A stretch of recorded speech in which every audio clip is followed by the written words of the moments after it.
ফিরে এলাম বিরতির পর। দেখছেন ধর্মযুদ্ধ 2024 নির্বাচন সংক্রান্ত সমস্ত খবরের দিকে আমাদের নজর রয়েছে। এই মুহূর্তে বড় খবর, দেবাশিস ধর মনোনয়ন বাতিল হয়েছে তার। বীরভূমের বিজেপি প্রার্থী হয়েছিলেন দেবাশিস ধর। রাজ্যের ছাড়পত্র না পাওয়ার জন্যই তার এই মনোনয়ন জমা পড়লো না, অর্থাৎ বাতিল হলো। হাইকোর্টে যাচ্ছেন দেবাশিস ধর। প্রতিক্রিয়ায় কি বলেছেন শুনুন একবার। সার্টিফিকেট যেটা কি বলে ওনারা ইসিআই থেকে ক্লারিফিকেশন নিয়েছিলেন, ওটা মানে ইয়ের জন্য ওটা টেকনিক্যাল ডিফেক্ট হিসাবে ধরছেন, ফলে ওটাও নাকি মানে এই মুহূর্তে অ্যাকসেপ্ট করা যাচ্ছে না। তাহলে কি আপনার প্রার্থীপদ খারিজ হয়ে গেল? সেটা তো আমরা লিগাল কোর্সে যাবো নিশ্চয়ই। এখন অবধি আপনাদের বললাম তো, ওনারা বলছে ওটা টেকনিক্যাল ডিফেক্ট হিসাবে ধরছে। এরপরে কি আপনারা কি আদালতে যাওয়ার কথা ভাবছেন? অবশ্যই আদালতে যাবো। মানে সেই সময় কি পর্যাপ্ত সময় রয়েছে আদালতে গিয়ে আবার এখানে? আজকে আমরা আদালতে প্রার্থীপদ প্রত্যাহারের শেষ দিন, আজকেই এটা মানে আদালতের দিক নির্দেশ করে। কি মনে হচ্ছে, আপনি কি হতাশ? না, হতাশ হবো কেন? আমাদের আরো প্রার্থী আছে, যদি আমি না লড়তে পারি অন্য কেউ লড়বে, এতে ইয়ে করার তো কিছু। আমি মণিকাঞ্চন বাবুর কাছে শুনে নেব যে তিনি ঠিক কি বলছিলেন বিরতির আগে। মণিকাঞ্চন বাবু, তারপর জুইদির প্রতিক্রিয়া নেব। দেখুন, আমি যেটা বলতে চাইছি যে মমতা ব্যানার্জি চোখে সর্ষে ফুল দেখছে। আমি কালকেও বলছিলাম যে দেখুন, এসএসসি নিয়ে ফিরহাদ হাকিমের বক্তব্য হচ্ছে কালেকটিভ ফল্ট, একটা সবাই মিলে এই ফল্টের জন্য শুধু পার্থবাবু একা দায়ী নয়, এটা ফিরহাদ হাকিম অন ক্যামেরা বলেছে। উল্টো দিকে কুণাল ঘোষ আরেকজন সাধারণ সম্পাদক দলের মুখপাত্র, তিনি বলছেন যে পার্থদা পাপ করেছে, তার ফল আমরা সবাই ভুগছি, একজনের দোষের ভাগ সবাই নিচ্ছি। আবার উল্টো দিকে মমতা ব্যানার্জি তিনি বলছেন যে কোর্ট পারচেসড হয়ে গেছে, টাকা দিয়ে তাদের কিনে নিয়েছে ভারতীয় জনতা পার্টি। আবার শিক্ষামন্ত্রী ব্রাত্য বসু বলছে আমরা সুপ্রিম কোর্টে যাব, সুপ্রিম কোর্টে বলবো পদ দেখাতে। তো একটা ইস্যুতে চারজন শীর্ষস্থানীয় দায়িত্বশীল কার্যকর্তা। মণিকাঞ্চন বাবু, এই জায়গায় একটু বিরত করে আপনাকে বলছি, এই যে যেখানে গাফিলতি তবে ফাঁকটা থেকে গেছে, নো ডিউ সার্টিফিকেট না পাওয়া এবং বাতিল হওয়া, যাই বলুন না কেন, এক্ষেত্রে যিনি প্রার্থী তিনি তৎপর হলেন না কেন? পাশাপাশি দল তো আরো একজন বিকল্প প্রার্থীকে ঠিকও করে রেখেছিল। না, এটা তো সব জায়গায় থাকে, এটা বিকল্প। আমি সেটাই বলছি যে কোন রকম ভাবে আটকাতে, এটা যদি আজকে তৃণমূলের কোন নেতা প্রার্থী হতো তাহলে আটকাতো না। এটা কেন মনে করছেন আপনি? না, এটা এর আগেও আমরা দেখেছি তো কিভাবে আটকায় মুকুটমণিকে। আমাদের যদিও এখন তৃণমূলের ক্যান্ডিডেট, কিন্তু গত 2014-19 ইলেকশনে উনি রানাঘাটের ক্যান্ডিডেট ছিলেন, এরকম ভাবে উনি ছাড়পত্র দেয়নি। সুতরাং যেমন ভাবে হোক আটকাতে হবে। এখানে বলার কিছু নেই, তাদের যদি অশিক্ষিত হয় তাদের আমার কিছু করার নেই। এটা ইলেকশন কমিশনের রুল, যে ইলেকশন কমিশনের রুল সবাইকে ফলো করতে হবে। যদি ইলেকশন কমিশন মনে করেছেন যেটা, সেটাই ইলেকশন কমিশন তো আমাদের নয়, সেন্ট্রাল ইলেকশন কমিশন। এখানে তো এটা তো আর কোনো কাউন্সিলর ইলেকশন বা বিধানসভা নয় যে একটা ছোটখাটো ইলেকশন, এত বড় দেশের একটা ইলেকশন হচ্ছে।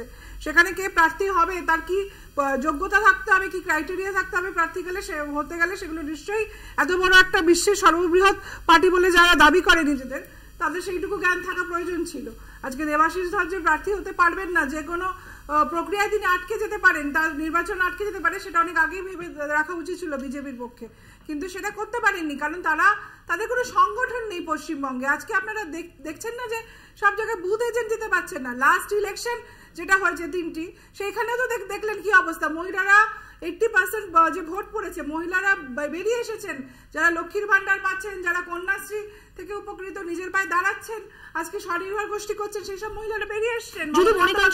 অভিযোগ করছিলেন যেটা তৃণমূলের ক্ষেত্রে হলে হতো না। তাদের সংগঠন নেই, বুথ এজেন্ট দিতে পারে না, তারা প্রার্থী ঠিক করতে পারে না, আর খালি অভিযোগ করতে পারে স্টুডিওতে বসে। জিজ্ঞেস করা হলো ইতিহাসের প্রশ্ন, উত্তর দিচ্ছে বিজ্ঞানের। এখানে কোন ইতিহাস, আপনি ভুল কথা বলছেন। আচ্ছা, এসএসসি কোন ইস্যুতে কথা হচ্ছে, পোলিং এর ইস্যুতে কথা হচ্ছে। আপনাদের কোনো দিক নির্দেশ নেই, যেমন লিখেছে। Topic is not SSC. আপনাকে যখন বলা হয়েছে, আমি বারবার আপনার সময় আপনি বলবেন যে অভিযোগটা মণিকাঞ্চন বাবু করছেন, যে এটা যদি তৃণমূলের প্রার্থীর ক্ষেত্রে হতো তাহলে ছাড়পত্র পেয়ে যেতেন তিনি, এটা বিজেপির প্রার্থী বলে হলো কোন এটা অভিযোগ। যদি তৃণমূলের কোনো প্রার্থীকে আটকাতে পারেন, ওনারা তো যেতে পারেন। ইলেকশন কমিশনের তো সবার জন্য, ইলেকশন কমিশন তো Bharatvarsha election commission, state election commission বিজেপির। এটা তৃণমূল কংগ্রেস প্রত্যেক ভাষণে বলছে, মাননীয় প্রত্যেক ভাষণে বলছে তৃণমূল কংগ্রেস নির্বাচন কমিশন বিজেপি। ওনারা যা অভিযোগ করুক না, দায়ের করুক অভিযোগ, কেন করতে পারছেন না?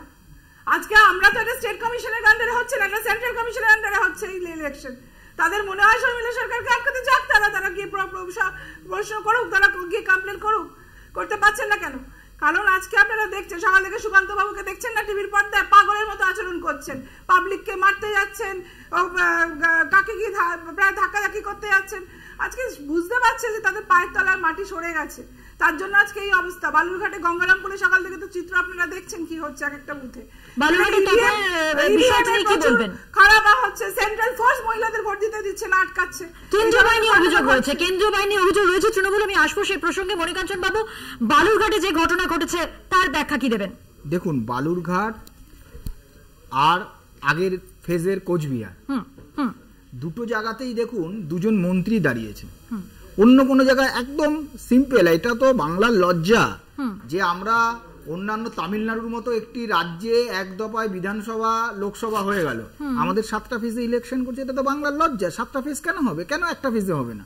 এই অবস্থা তো ভারতীয় জনতা পার্টি আছে বলে তা নয়, এর আগেও আমরা দেখেছি যে বেশি মার কাট রক্ত আমরা বাংলার ইলেকশনে দেখি। সেখানে কিন্তু আগের যে প্রথম ফেজের যে 3টে জায়গায় ভোট হয়েছে, খুব প্রবাবলি খুব একটা মারাকাটা হয়নি, শুধুমাত্র যত গন্ডগোল কোচবিহারে। আর এইবারেও দেখুন ঘুরে ফিরে সেই বালুরঘাটে। আর বেশিরভাগ বলছেন 7 দফার প্রয়োজন ছিল না। না, 7 দফার দাবি তো উনি করতেন আগে। সিপিএম এর আমলে বারবার ইলেকশন, এই 7 দফা বা 5 দফার ইলেকশন, এটা তো এইবারে প্রথমবার হলো না। এর কোনো উত্তর নেই। আমরা পঞ্চায়েত ইলেকশন দেখেছি কেমন ভাবে। আজকে যদি পঞ্চায়েত ইলেকশনে একটি মৃত্যু না হয়ে পঞ্চায়েত ইলেকশন করতে পারে, আমাদের আরো অনেক প্রসঙ্গ রয়েছে আলোচনা করবার জন্য। বিরতির সময় হয়ে গেছে, বিরতির পর থাকছে এই আলোচনায় ফিরছি, সঙ্গে থাকবেন।